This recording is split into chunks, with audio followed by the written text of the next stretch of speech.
Hello ladies and gentlemen, welcome back to my corner of the internet. My name once again is Jason, and today we're back with some more Shadowrun Returns. Now, I didn't realize how gruesome this game looked. Like, look at this art.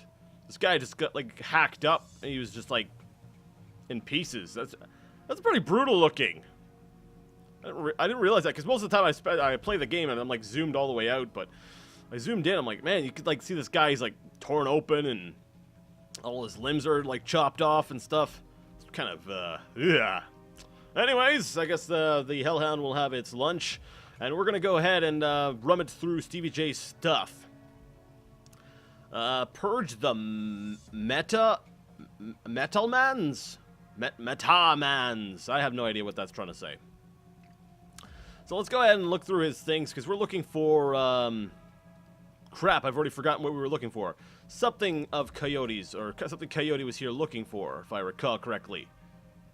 Yeah, that really narrows things down. So we'll, run around. Alright. While it's kind of open in that it lets you, like, walk all over the place, the game is, well, this campaign, because apparently they fixed a lot of these problems with, basically Dragonfall, but in the base game, things are pretty linear. You know, it gives you the illusion of being able to explore, but really, you just gotta find the door icon and click on that. Let's see what's in here. 3 magnifying glass points. Let's go ahead and see what is inside these boxes. Some loose Nuyen is laying on the crate. Excellent. It's just old junk. And what do we have over here? You find a money clip full of Nuyen and a med kit. Well, that's great. The search continues. All right, well, let me look here. I'm looking for Stevie's stash. Where could Stevie be hiding his stash? I'm going to guess in his living room somewhere. Let's go into this guy's living room. We haven't really examined it too much. He's got his... Is that a bong? I'm not sure I'm crazy about this guy's layout. Like, wait, we've got a couch here, couch there, and then is that a TV? We've got a TV that looks like it's facing this way. What the heck? This guy just cannot set up a living room. Oh, I didn't know. Oh, is this a bedroom? Oh, crap. Darn it. I've been attacked by this thing. Alright, so I had a feeling this would happen. I'm like, crap, I'm going to get into a fight, and I'm just going to get beat up by... Alright. So first things first, I've only got 2 actions left. Or 2 actions... Wait. It said -1 AP. But I've still got 2 AP. Does my character have 3 by default now? I don't know. Alright, so let's go ahead and cast armor on myself and healing. I could have gone ahead and just started doing damage, but nah. I want to give myself a bit of an advantage there. Now he's only doing 3 damage at this point, so now it's time to open up the flamethrower. Open up a can of flamethrower, because that makes total sense. Yeah, good job, Jason. A can of flamethrower. And now we just basically attack back and forth. Also, I lose another action per melee. Or another action point. Sorry, I was getting a little bit of, like I mentioned before on the previous episode, I had a little bit of rifts mixed in there. Because it's calculated by APM, actions per melee. But enough of that, we're playing Shadowrun. So we're just going to do this back and forth between me and the Hellhound. If he does too much damage, then I'm probably just going to heal, but it's not going to be a big issue because he's dead. Alright, and now we'll check in the guys. What is that? Is that a washing machine? You find a small velvet bag filled with precious gems. Again, I gained 1 karma. Let this be a lesson to you kids. Always empty your pockets before you get your laundry done. And now we return to the Seamstresses Union so I can give the stones to Mr. Delilah. So head back to the Seamstresses Union. Objection! Sorry, been playing some Phoenix right here. Wait. I thought this panel was fried. This elevator was broken. There's no way I should be able to ride this elevator back down. This is a contradiction. Can I take another way out? I want to try different. I want to try to get see if there's a different way out. Let's explore a little bit. Can I use the back door? No, of course I can't. Because I was thinking, you know, take the back door, leads to a fire escape, and that's how you get back to the Seamstresses Union. But nope! The very same elevator they broke in the last episode, they're like, yep, you're going to use that to get back out. Come on, people. A little bit of consistency with your storytelling, please. Alright, return to the Union. Despite Coyote's clear desire to stand on her own 2 feet, Paco needs to help her through the door into the Seamstresses Union. Heads raised in the front room of the bar falls strangely silent. Paco stands by her side now, not speaking, his dark eyes flat with fury. Coyote presses a rag to her clawed-up face. She winces, but manages to keep control as she breathes in slow, deep breaths to manage the pain. Taking a closer look, you see her arm isn't much more than shreds of meat and broken bone held together by tendons and burned skin. It'll be a miracle if she still has it by the end of the night. That sounds gruesome. Cool. Alright, let's continue. So we're back at the Seamstresses Union. We basically completed our first little mission, and it's time for the debriefing, the ending, the wrapping things up for this small chapter of the adventure. Miss Kubota, I said it right again, yes! Is tending bar herself when Paco carries the mangled and bleeding Coyote into the Union. As soon as the boss lady lays eyes on her missing bartender, the place gets quiet. Fast. By the time she rounds the bar to meet you, Coyote is the color of wet spackle, and there's something new in her eye. Fear.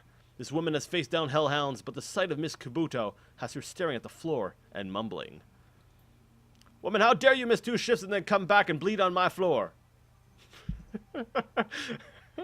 Man, I've had bosses like that. I'm sorry, Miss Kubota. Kubota. I said it right again. Yes, okay. I had a run that went, bad. Soka, I can see that. Your arm is a mess. Was this your crusade again? Do not answer. It will only upset me further. You caused me to worry about you, Coyote, and that distracted me from my business. Hi, Mrs. Kabuta. My apologies again. Cherry, take her downstairs to Dr. Castle. Yes, ma'am. And tell Castle to put something new and shiny where that arm used to be. Miss Kubota. I can't afford a cyber arm. I'm aware of your financial situation. When you are healed, we will discuss the concept of Giri, the debt of honor. Now go, bleed elsewhere. Yes, ma'am. And I got another 2 points of karma. So I guess she's getting carried off, and she's going to go get herself probably a cybernetic arm. And Kubota is looking at me. Her anger at Coyote's rashness slowly washes from her eyes and is replaced by tears. She sniffs, wipes them away, and inclines her head to you. It's like a mother. It's like, oh, I swear if my kid's okay, I'm going to kill him. Domo arigato, Alex X. Wanted to break into song there. That girl is precious to me. It is not often that we see acts like these in the Barrens. I got money. I don't know how much it was, though. You have performed a great service for my little family, and I welcome you into my home. Consider it yours while your work keeps you here. But we both know what words are. No, we both know that words are mere air. Beyond my thanks, I offer you this remuneration. Please take it as a show of respect. Whiz, I could use a bunk. I'm guessing whiz is kind of like, gee whiz, like awesome. Golly, gee whiz. This looks like my kind of place. Or, I am honored, Miss Kabuta. Thank you. That seems like probably the best response, so I'm going to go with that. You are most welcome, and I offer more than simple lodging. You will find that there is more to the Union than meets the eye.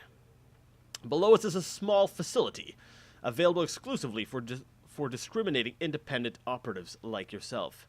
In it, you will find vendors selling the best gear the black market has to offer, a fully equipped cyberdock, and a secure place to rest when the dreck hits the fan, as they say. Awesome, this place is a safe house too. Indeed, normally I require a percentage of the runner's income for the use of this facility, but as I said, you are family now. Consider it on the house. To gain entrance, play G-A-F-F-C on the piano. Does it matter which octave? Because that's important too, I guess, right? What if I had a song? What if someone came in and just decided to play a song they knew and it had those same notes? No? Okay, let me see if there's anything else I can say to her. How else may I be of service? Well, I do have to deliver those gems, so... Is Mr. Delilah here tonight? Yes, Mr. Delilah is in the back bar. That's usually where he does business. You also mentioned Coyote's crusade. What is it? Coyote grew up in the Royale, but managed to escape that life. However, her cousin was apparently not so lucky. He came to town about a year ago and fell in with the wrong circle. He was introduced to sim chips and became addicted to BTLs. Coyote has been tearing her way through chip houses for months now, searching for him and acting as a one-woman cleanup crew. Wow. If you don't mind, how did you get involved in all this? I am a former runner. Now I provide a safe haven and a marketplace for runners who need a trustworthy place to congregate and do business. And are there any Johnsons or Fixes here tonight? In addition to Mr. Delilah, you may wish to speak to Van Grass. He is often stage side. Van Grass is most often a receiver of found articles, but he occasionally has work. Awesome. I'll be going now. Alright, so now that we've gone ahead and, done all that, I'm going to hit the quick save button. So my game is now quick saved. Actually, before I do anything, let's look at my karma. So I've got, let's see, 6 points. Can I do anything with that? Wait, I've got a better idea. Let's go down to the shop, the black market, downstairs, and see maybe if I actually need it. If there's any spells I might want, or if I want to use those karma points elsewhere. So I'll keep them in reserve just in case there's something I need. So let's see. Van Grass. I'm guessing that's going to be for a job. I don't want a job just yet. And Johnny Clean. Someone else I can talk to. Clue. Now, where's Mr. Delilah? Wasn't, he in the back bar? Is that right over here?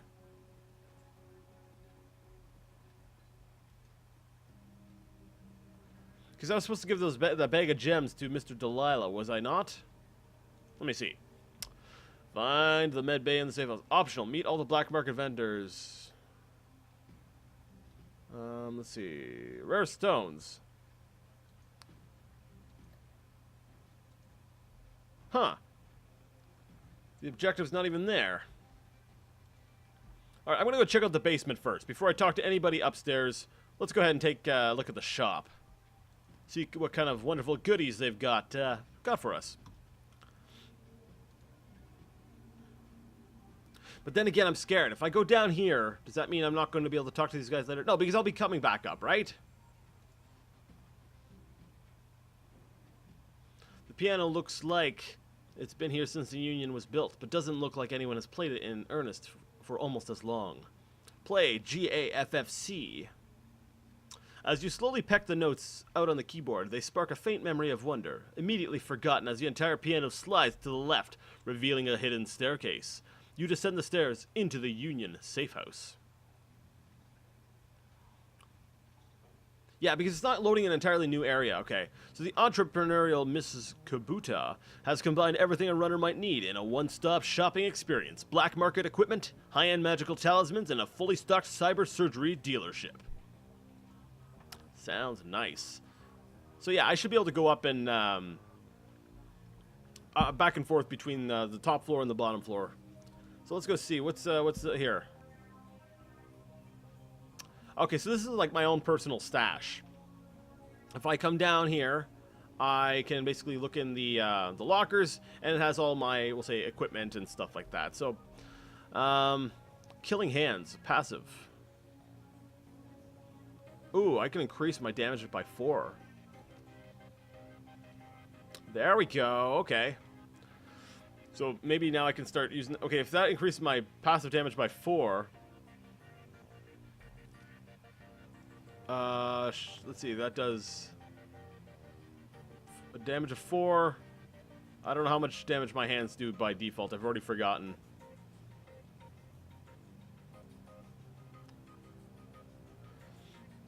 But that does take up a spell slot, right? So I might want to get myself a new spell slot. Oh, this guy's got, like, no equipment. Alright, so I think this episode here is going to be about basically getting our gear in order. So let's go talk to Dr. Sarah Castle. Check on Kabuto, which looks like her arm has been removed. Make it quick. I need to operate. There's a little devil in your shoulder. Where's the angel? Thanks for helping me out back there. Well, you know. Looked like you could use a hand. Ouch. Bad joke right now. She looks down at her mangled arm. Yeah, that was not intentional. I'm sorry. Okay, folks, I'm going to have to ask you to go sit in the waiting area. Watch some Tri-Vid or something. This young lady and I have work to do. You know what? She just lost her arm. Take it easy, Coyote. We'll be here when you wake up.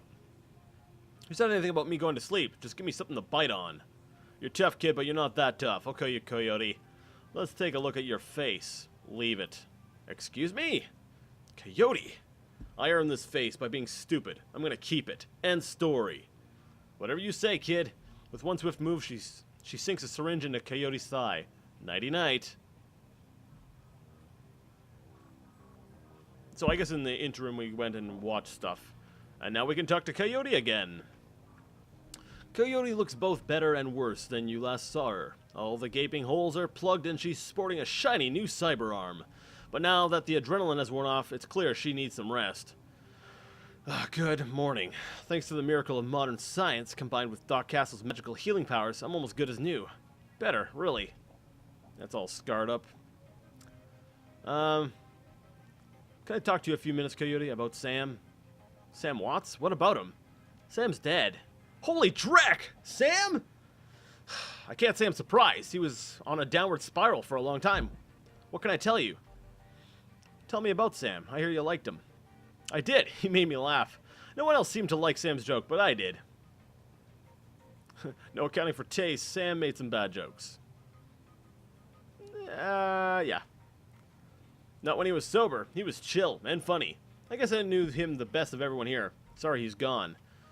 Well, you served Sam the night he died. What do you remember about that night? Man, this is a very, very dialogue-heavy game. I feel like I'm just talking and talking and talking and talking.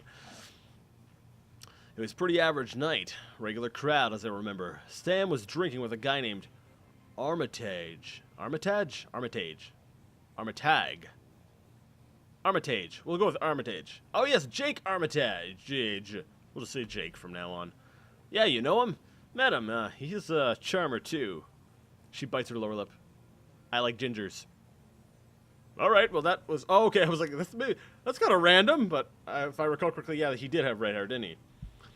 Anyway, Jake and Sam were having a few, Jake was having a few. Sam was tossing him back, but good.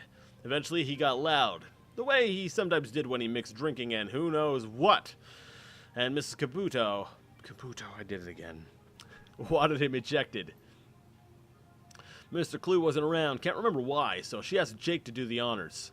Jake dragged him out the back, into the alley, and that's the last time I saw Sam. You said he got loud. Do you remember what he was saying? She thinks for a moment, before saying standard Sam Drek. How he grew up rich and didn't deserve this, how he hated his mother, how he loved his mother. It was pretty pathetic stuff. Huh. Did Sam have any enemies? Enemies? Well, that's started to say. Sam partied hard, and when he did, he ran his mouth off pretty good. Got his butt kicked on more than one occasion. But no, I don't think he had any enemies, at least none that I'm aware of. And where did Sam live? You know, in case I just want to, go by and check his place out.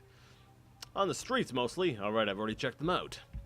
He'd occasionally convince someone to let him flop on their couch, but he'd always overstay his welcome and get kicked out after a few days. Sometimes I'd sneak him down here so he could crash in one of the bunks. He used one the night before I saw him last. I don't really need to ask how bad his drinking was, because we kind of already know, but it's the only dialogue option left, so I guess I have to do it. If it was just the drinking, it wouldn't have been bad, but Sam wasn't a monogamous type. He dabbled in everything: booze, chips, drugs. He loved the nitro, whatever he could get his hands on.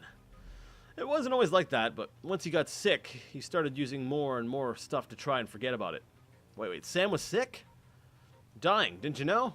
Yeah, everyone could tell. You could just look at him and see he was a walking corpse. It had to be the drinking. Then he disappeared for a while, and one day he came back all better. Looked good, even. Did he say how he got better? Ah, it was just a flesh wound. He said his mom helped him out. Never said how, though. Thanks, Coyote.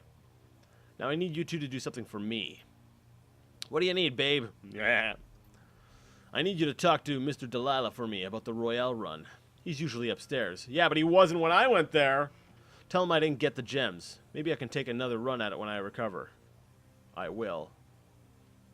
But I got the gems. Did I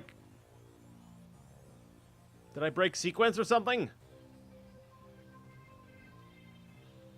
Alright, so let's go check the bunk where Sam was sleeping. And now that we know he was sleeping there, we can go ahead and check the bunk, and the bunk is a mess and reeks of booze. Sam must have been here. Searching through the sheets, blankets, and pillow, you find an old photograph that has seen a lot of wear. Let's look at the image on the photo. The picture is of a blonde boy and girl, both about age 14, sitting on a dock on the edge of a lake. They appear to be twins. The boy has his arm tight around the girl's shoulders and is hugging for the camera. The girl is planting a kiss on his cheek while making rabbit ears behind his head with her fingers. Sweet. Let's check the back of the photo. Written in a woman's hand are the words, Sam and Jessica. Lake Sammamish State Park. Summer of 2040. Ah, good year. Let's pocket the photo. We might need it later. In true adventure game fashion.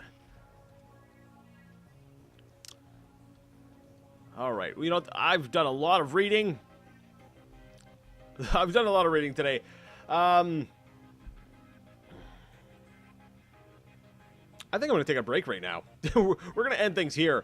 My throat's getting a little dry. I need to get something to drink, and dang, lots of reading. Alright, so I'd like to thank you so much for joining me once again in Shadowrun Returns. I know we didn't make a whole lot of progress this time, but it's the nature of the game. So I'd like to thank you for joining me. Yada yada yada yada yada yada yada. Ending spiel. Game on.